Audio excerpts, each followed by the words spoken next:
Hello friends, नमस्कार। आप सभी को नमस्कार। सभी का वेलकम इस क्लास में। You all are welcome to this class.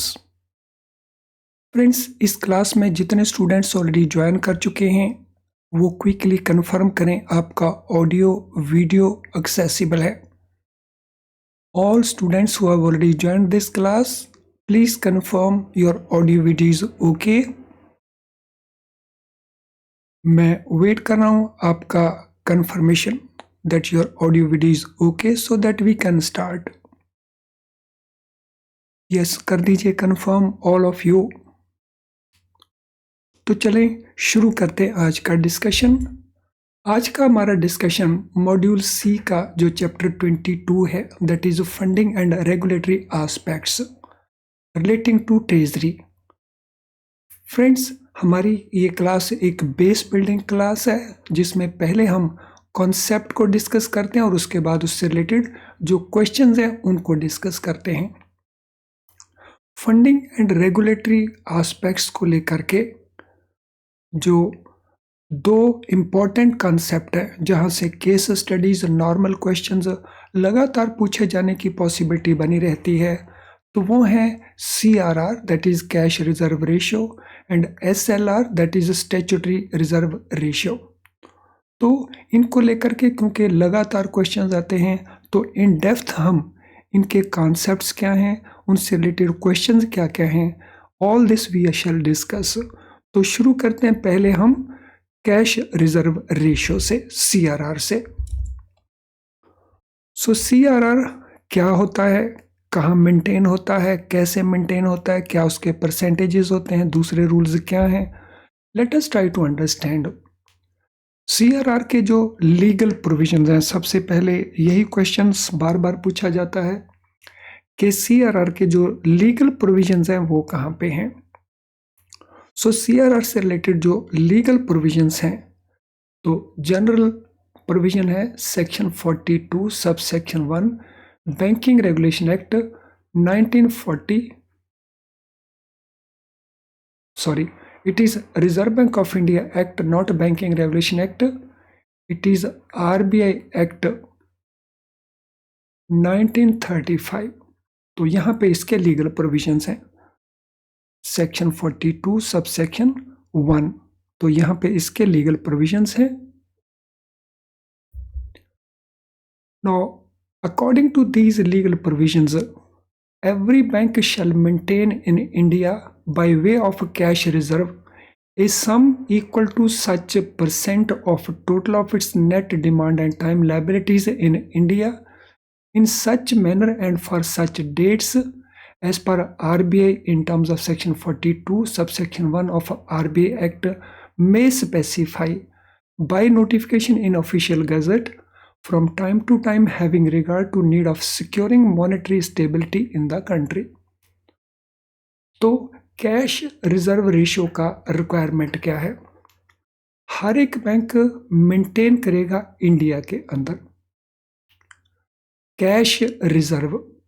So means cash reserve means cash balance कितना, equivalent to such percent of its total net and demand time liabilities.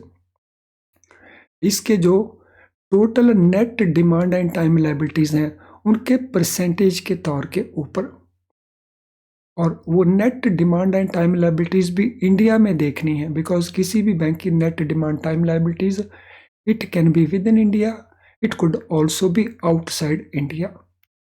तो जो कैश रिजर्व मेंटेन करना है that will be with reference to net demand time liabilities in India. और कैसे maintain किया जाएगा? In such manner and on such dates, जैसे Reserve Bank of India gazette notification के द्वारा नोटिफाई करेगा। And it will be change from time to time by Reserve Bank of India. और change के पीछे रीजन क्या रहेगा? मॉनेटरी स्टेबिलिटी को सिक्योर करना इन द कंट्री।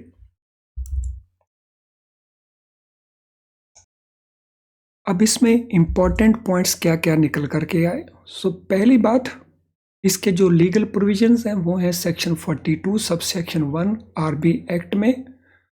सेकेंडली, इसको as a cash reserve maintain करना है। मेंटेन एज ए परसेंटेज करना है net demand and time liabilities in India, और इसको नोटिफाई करता है रिजर्व बैंक ऑफ इंडिया, और इसको टाइम टू टाइम चेंज किया जा सकता है। और चेंज करने के लिए जो बेसिक क्राइटेरिया रहेगा वो है to maintain monetary stability in the country. Now, Section 18, Subsection 1 of Banking Regulation Act.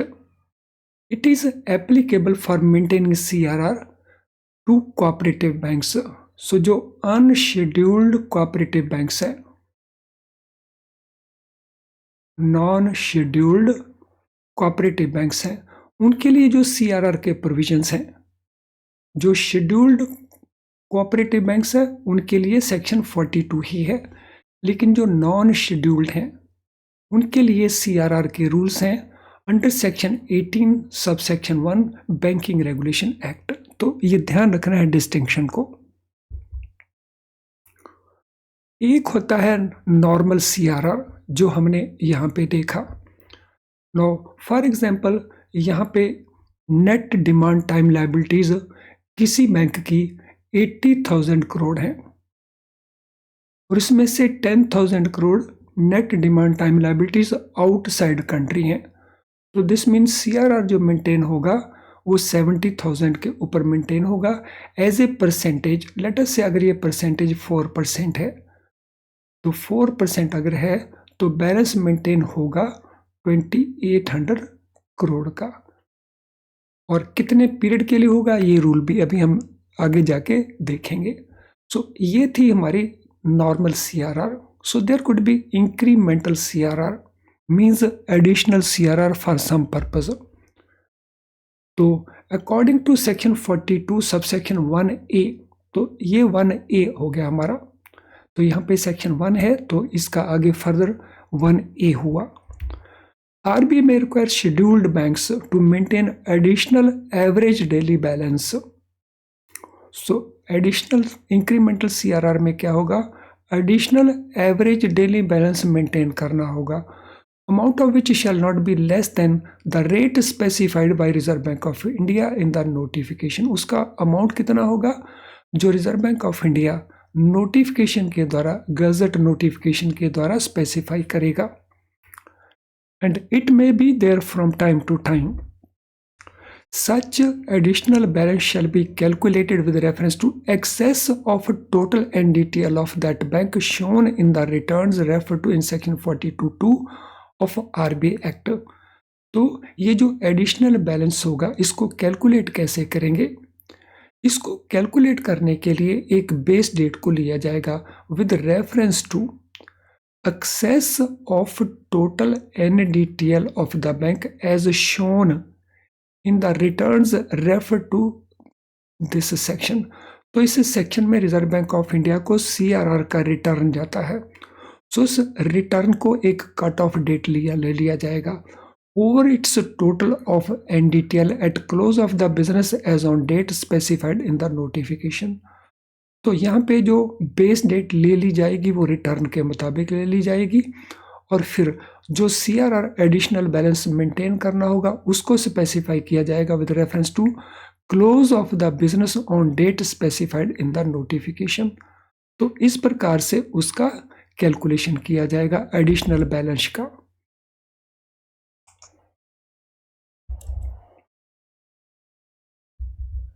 Now maintenance of CRR। Every scheduled bank, small finance bank, payment bank shall maintain with Reserve Bank of India average daily balance. तो CRR का जो balance देखा जाएगा वो average daily balance देखा जाएगा, amount of which shall not be less than the prescribed percentage of total NDTL in India as on last Friday of second preceding fortnight. तो एक मंथ के अंदर 2 प्रीसीडिंग फोर्टनाइट होते हैं या 2 फोर्टनाइट होते हैं। तो हमने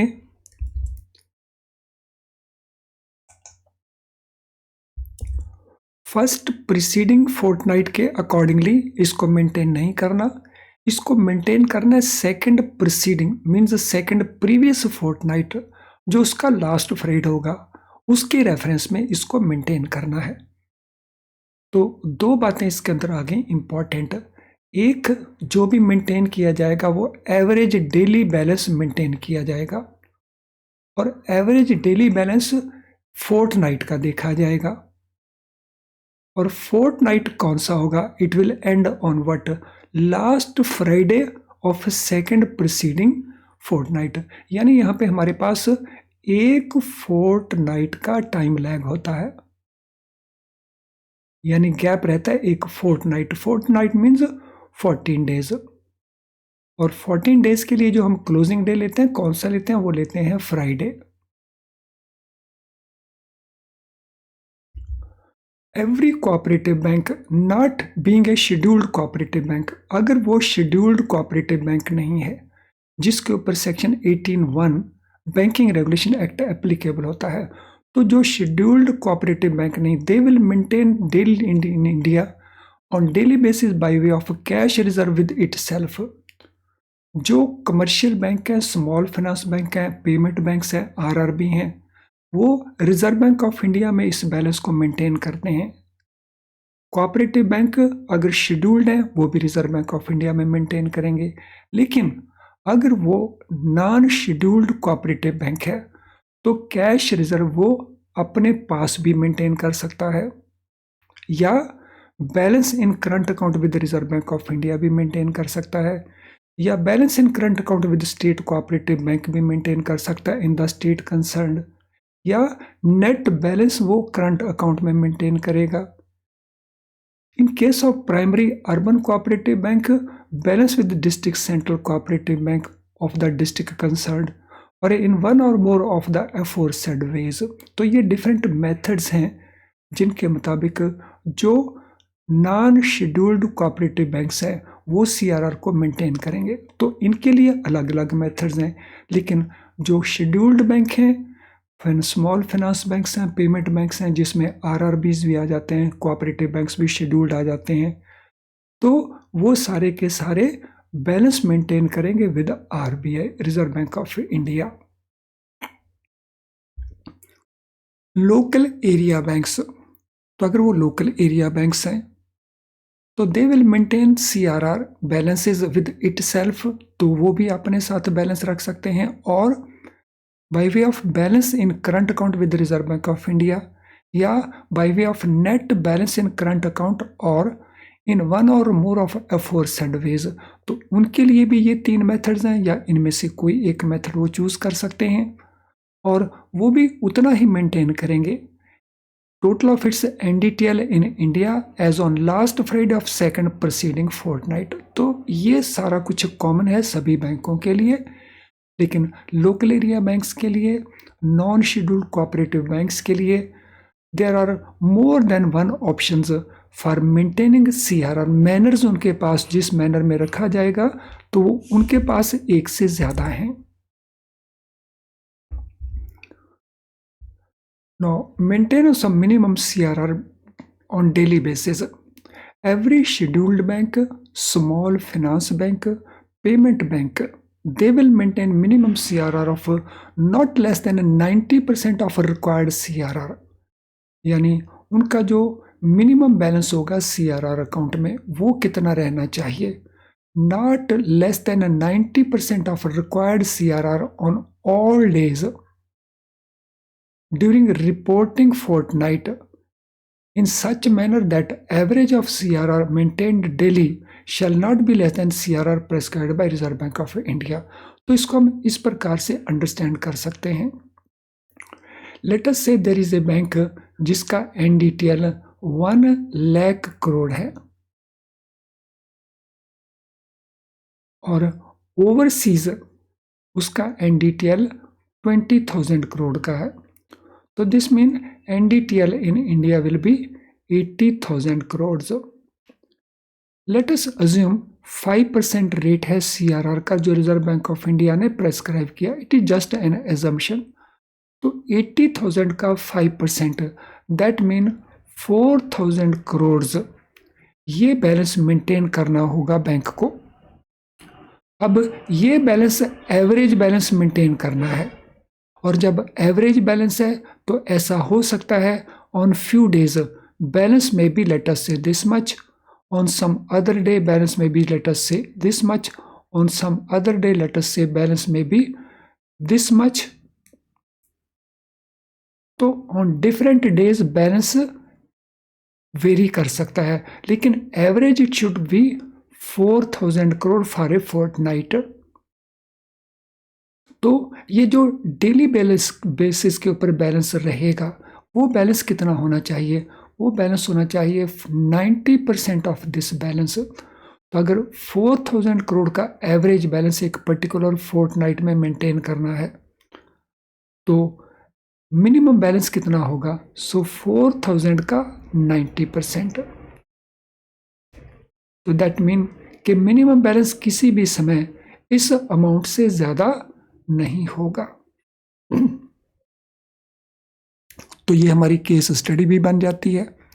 सो केस स्टडी में अब हमारे पास कई क्वेश्चन पूछ लिए गए हैं।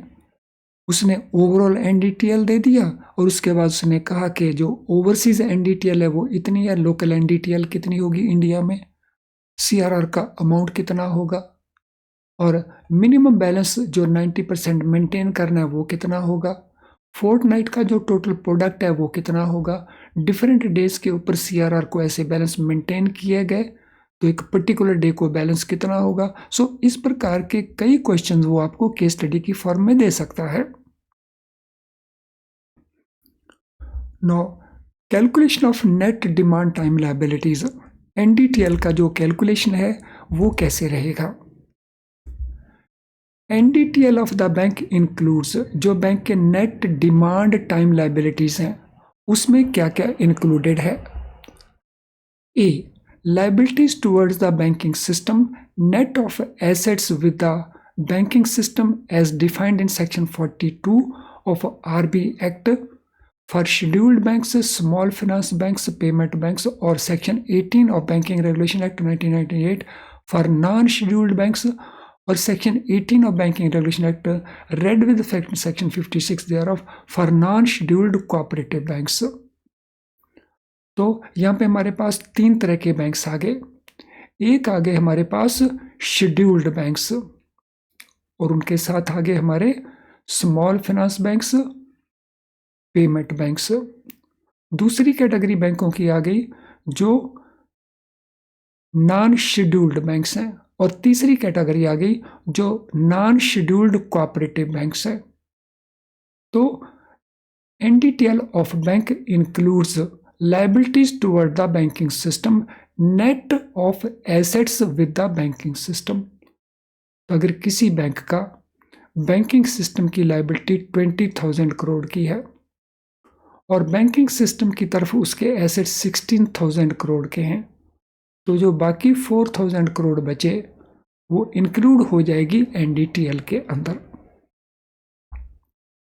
B, liability towards others in the form of demand and time deposits or borrowings or other miscellaneous items of liabilities। इसके अलावा liability towards others in the form of demand and time liabilities, ये others कौन हुए? So others में हमारी आ गई let us say public, let us say government, let us say business people। So entities, business entities आ गई। तो business entities के जो डिमांड डिपॉजिट्स हैं वो भी आ जाएंगे, टाइम डिपॉजिट्स हैं वो भी आ जाएंगे, अगर किसी प्रकार की बोरिंग्स की हैं वो भी आ जाएंगी, और कोई मिसलेनियस लायबिलिटीज हैं इसके अंदर वो भी आ जाएंगी। तो ये पोर्शन हो गया हमारा बी। तो ये एनडीटीएल में इंक्लूड होंगे। फ्रेंड, इससे पहले कि हम अगले पार्ट को कवर करें, बहुत इंपॉर्टेंट इंफॉर्मेशन है आपके लिए। If live class enough to pass the exam? No, live class is not enough to pass the exam, लेकिन live class is very very useful for improving your score। अगर आप 41, 43, 46, 44 etcetera इस प्रकार से marks लेकर के फेल हो रहे हैं तो ये क्लास आपके लिए बहुत यूजफुल है, क्योंकि ये आपके स्कोर को इम्प्रूव करती है।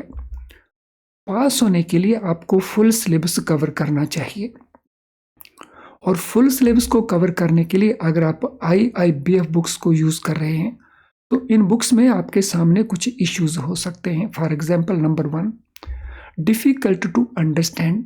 इन बुक्स में जो कुछ लिखा है, जैसे लिखा है, उसको अंडरस्टैंड करने में आपको डिफ़िकल्टी आती है।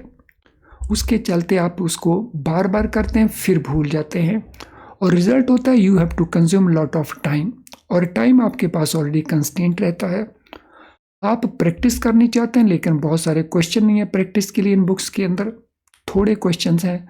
केस स्टडीज CIB में इंपॉर्टेंट पार्ट है, लेकिन बुक के अंदर केस स्टडी आपको बहुत कहीं कहीं मिलेंगे। तो फिर इसका सॉल्यूशन क्या है? फ्रेंड, इसका सॉल्यूशन है हमारे बेस्ट क्वालिटी लो प्राइस्ड वीडियो लेसन्स। बहुत ही लो प्राइस के हमारे वीडियो लेसन्स हैं जिसमें क्वालिटी को हम कॉम्प्रोमाइज़ बिल्कुल भी नहीं करते हैं। इन वीडियो लेसन में जब हम कॉन्सेप्ट को एक्सप्लेन करते हैं तो बहुत सिंपल करके एक्सप्लेन करते हैं, जिसको आप बहुत आसानी से अंडरस्टैंड कर जाते हैं, बहुत क्विकली अंडरस्टैंड कर जाते हैं। हमारा जो क्वेश्चन बैंक है जिसमें बहुत सारे मल्टी चॉइस क्वेश्चंस आपको मिलते हैं, वो आपकी अच्छी प्रैक्टिस करवा सकता है।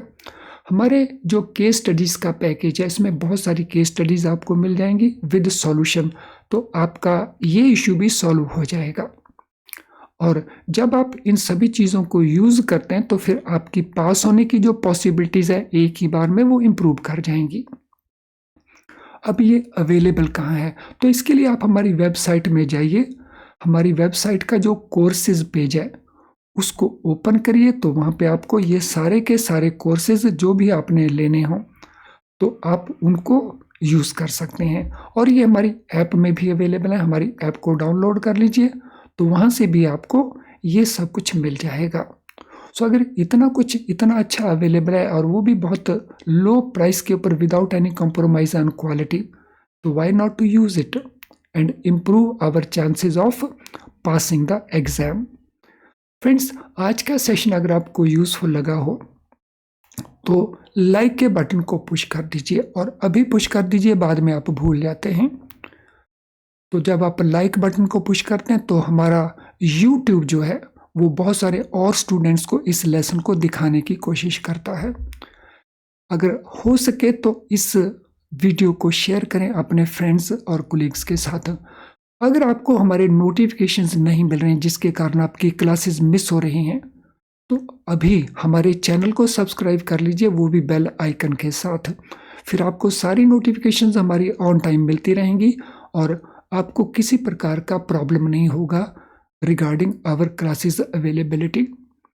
तो चलिए अब आगे चलते हैं। हम बात करते थे computation of net demand and time liabilities की।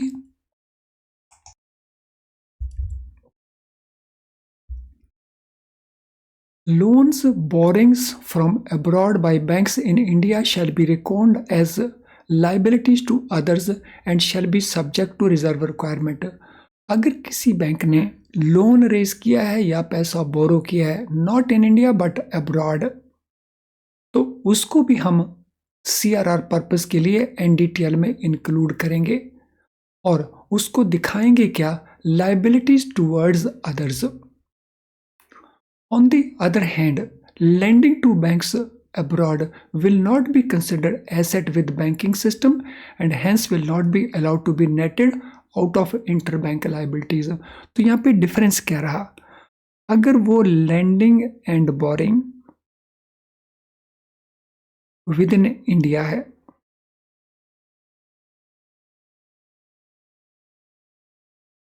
तो हमने ऊपर नोट किया था, उसको नेटिंग करके हम डिमांड टाइम लायबिलिटी में इंक्लूड करेंगे। और अगर ये लैंडिंग एंड बोरिंग ओवरसीज है, आउटसाइड द कंट्री है, तो जो लैंडिंग किया है वो एसेट है, उसको हम नेटिंग के लिए यूज़ नहीं करेंगे। लेकिन जो बोरिंग की हमने की है, जो पैसा बोरो किया वो हमारी लायबिलिटी है, उसको हम रिजर्व रिक्वायरमेंट के लिए इंक्लूड करेंगे और लायबिलिटी टू अदर्स में उसको इंक्लूड कर लेंगे। तो ये एक मेजर पॉइंट आ गया डिस्टिंक्शन का। Upper tier 2 instruments raised and maintained in India and abroad shall be reckoned as liability for calculation of NDTL। तो जो अपर टीयर 2 इंस्ट्रूमेंट्स हैं, बैंक रेज करते हैं कैपिटल एडिक्वेसी पर्पस के लिए कुछ फंड्स, अगर वो फंड्स अपर टीयर 2 इंस्ट्रूमेंट्स हैं, तो चाहे वो इंडिया में है चाहे आउटसाइड इंडिया है, तो उनको लायबिलिटी में इंक्लूड करना for calculation of NDTL. Balance amount in respect of drafts issued by accepting bank on its correspondent bank under remittance facility scheme and remaining unpaid shall be reckoned as liability to others in India। अगर हमने draft issue किए हैं दूसरे बैंकों के ऊपर by accepting banks on correspondent banks under remittance facility scheme और अभी उनका पेमेंट नहीं हुआ है, तो उनको भी हम लायबिलिटी लेंगे to others in India when we calculate NDTL. Amount received by correspondent bank shall be record as liability to the banking system. तो जो अमाउंट कॉरस्पॉन्डेंट बैंक रिसीव करेगा उसको लायबिलिटी टू बैंकिंग सिस्टम दिखाया जाएगा and this liability में be netted off by the correspondent bank against their interbank assets. तो यहाँ पे हम बात इंडिया की कर रहे हैं। तो अगर हम ड्राफ्ट इशू करते हैं अपने कॉरस्पॉन्डेंट बैंकों के ऊपर, तो उसको हमने किस प्रकार से अकाउंट फॉर करना है। Some placed by banks for issuing drafts, interest, dividend, warrants shall be treated as asset with banking system. तो अगर हम कोई पैसा प्लेस करते हैं किसी दूसरे बैंक के साथ, लेट अस से करंट अकाउंट ओपन करते हैं, उसमें पैसा रख देते हैं ताकि वहाँ से ड्राफ्ट इशू करवा सकें, इंटरेस्ट पेमेंट्स कर सकें, डिविडेंड वारंट्स पे कर सकें। तो क्योंकि वो पैसा हमने दूसरे बैंक के साथ डिपॉजिट करवाया है, तो उसको हम asset with banking system in India लेंगे and banks shall have the option of net them off from inter bank liabilities. तो जो हमारी दूसरे बैंकों की तरफ लायबिलिटीज हैं उनमें से हम इसको नेट ऑफ कर सकते हैं for the purpose of calculation of NDTL. तो ये सारे के सारे ही काफ़ी इंपॉर्टेंट पॉइंट्स हमारे बनते हैं for calculating NDTL. Calculation of net demand and time liabilities में फर्दर पॉइंट क्या है। Calculation of proportion of demand liabilities and time liabilities by scheduled banks, small finance banks, payment banks in respect of their saving bank deposit on the basis of position as at close of the business on 30th September and 31st March every year shall continue with interest application on saving deposits on a daily product basis। तो जो interest portion को हमने लेना होता है यहाँ पे rule उसके बारे में है। So calculation of proportion of demand liabilities and time liabilities by scheduled banks for their saving deposits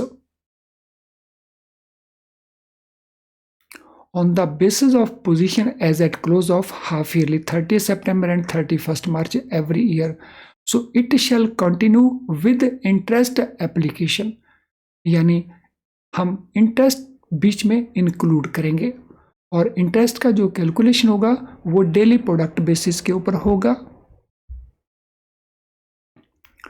तो ये रहे हमारे rules relating to calculation of net demand and time liabilities. Friends, आज के सेशन से रिलेटेड अगर आपका कोई क्वेश्चन हो तो इस वीडियो के कमेंट बॉक्स के अंदर आप अपना क्वेश्चन लिख दीजिए, वहीं से हम सूटेबली आंसर कर देंगे। अगर आपकी कोई जनरल क्वेरी है तो ये हमारा ईमेल आईडी है, तो आप क्वेश्चन यहाँ पे पोस्ट कर दीजिए, हम सूटेबली आंसर करके आपकी हेल्प करेंगे। तो जैसा मैंने पहले कहा है, अगर हमारी क्लासेस आप मिस कर रहे हैं क्योंकि आपके पास हमारे नोटिफिकेशन नहीं पहुँच रहे, तो आप इमीडिएटली चैनल को सब्सक्राइब कर लीजिए, वो भी बेल आइकन के साथ। इसका बेनिफिट आपको ये होगा कि जैसे ही हम किसी क्लास को शेड्यूल करेंगे तो उसका नोटिफिकेशन आपको इमीडिएटली मिल जाएगा कि हमारी क्लास किस दिन है और एट व्हाट टाइम है। उससे आप हमारी किसी भी क्लास को मिस नहीं करेंगे और आपको बहुत सारी हेल्प अवेलेबल हो जाएगी in the form of our lesson. तो ये बेल आइकन को इमीडिएटली कर लीजिए। फ्रेंड्स, जो कुछ अभी तक हमने डिस्कस किया, इससे रिलेटेड जो क्वेश्चंस होंगे, मल्टी ऑप्शन क्वेश्चंस, उनको हम नेक्स्ट लेसन के अंदर कंटिन्यू करेंगे, यानी इसके क्वेश्चंस हम अगले सेशन में करेंगे, क्योंकि अभी हमारा टाइम कंस्ट्रेंट है, हम इसको कंटिन्यू नहीं रख पाएंगे। तो चलें, thank you and all the best.